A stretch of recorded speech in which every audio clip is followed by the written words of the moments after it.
Senior صحافی اور تجزیہ کار رؤوف کلاسرا نے کہا ہے کہ اکثر لوگ مجھ سے پوچھتے ہیں کہ آپ عمران خان کے خلاف کیوں ہیں؟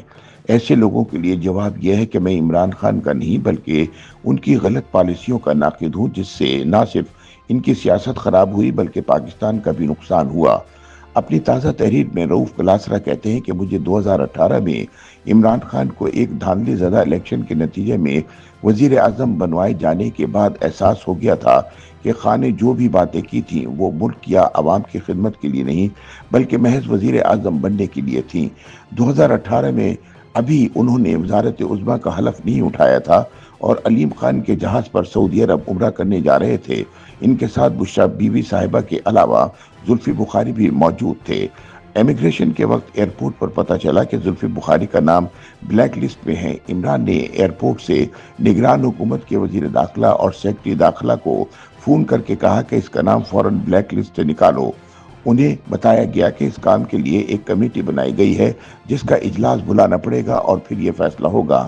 اس میں کچھ دن لگ جائیں گے، لیکن خان صاحب نے حکم دیا کہ نہیں، سب کچھ ابھی کر کے دیں۔ ذہن میں رکھیں کہ عمران خان ابھی وزیر اعظم نہیں بنے تھے۔ زلفی بخاری کے لیے فوری طور پر اجلاس بلایا گیا، اس اجلاس کی فوری سمری تیار ہوئی اور زلفی بخاری کا نام بلیک لسٹ سے نکال دیا گیا اور یوں جہاز روانہ ہوا۔ اس عمل میں 2.5 گھنٹے لگے اور خان صاحب اور ان کے ساتھی 2.5 گھنٹے تک ایئرپورٹ پر رہے۔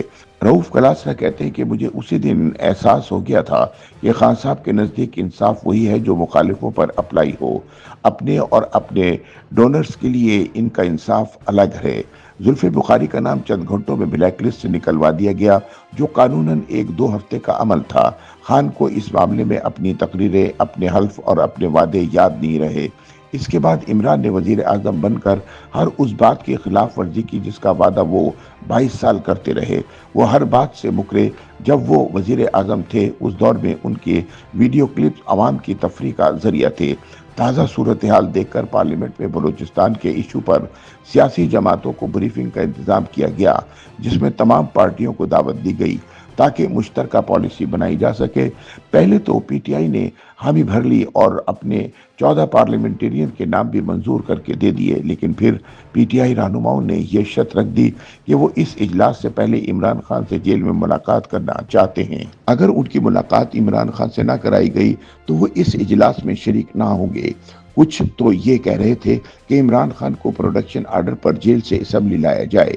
اس پر مجھے پی ٹی آئی کے ایک پارلیمنٹرین کو یاد دلانا پڑا کہ عمران اس وقت اسمبلی کے رکن نہیں ہے، لہٰذا اسپیکر قومی اسمبلی ان کے قانونی طور پر پروڈکشن آرڈر ایشو نہیں کر سکتا۔ ہاں، انہیں پیرول پر رہا کر کے لایا جا سکتا ہے۔ سینئر صحافی کہتے ہیں کہ اس وقت barrister Gauhar P T I کے چیئرمین، سلمان اکرم راجہ سیکرٹری جنرل اور عمر ایوب اپوزیشن لیڈر ہیں۔ کیا انہیں علم نہیں کہ اس ایشو پر پارٹی کا کیا موقف ہے یا کیا ہونا چاہیے؟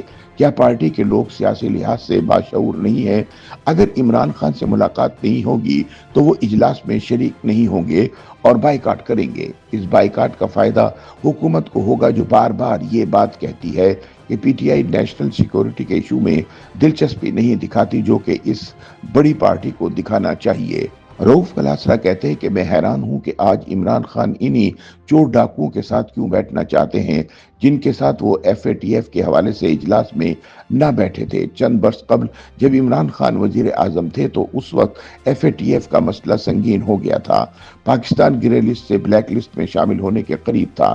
پاکستان کو کہا گیا کہ اگر بلیک لسٹ سے بچنا ہے تو پھر آپ کو قوانین میں تبدیلی کرنا ہوگی۔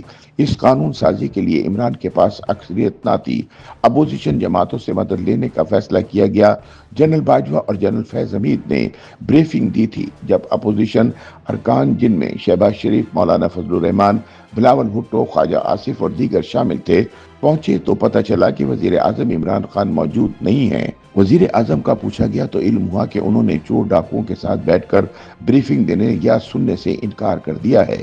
سب حیران ہوئے کہ اگر ملک کا وزیر اعظم اس عام ایشو پر بھی اپوزیشن کے ساتھ بیٹھنے کو تیار نہیں تو پھر وہ ملک کیسے چلائے گا؟ کچھ لوگ کہتے ہیں کہ وزیر اعظم عمران خان کو ہٹانے کا فیصلہ کرانے میں اس بریفنگ کا بھی کچھ رول تھا، جس میں خان صاحب نے شامل ہونے سے انکار کر دیا تھا۔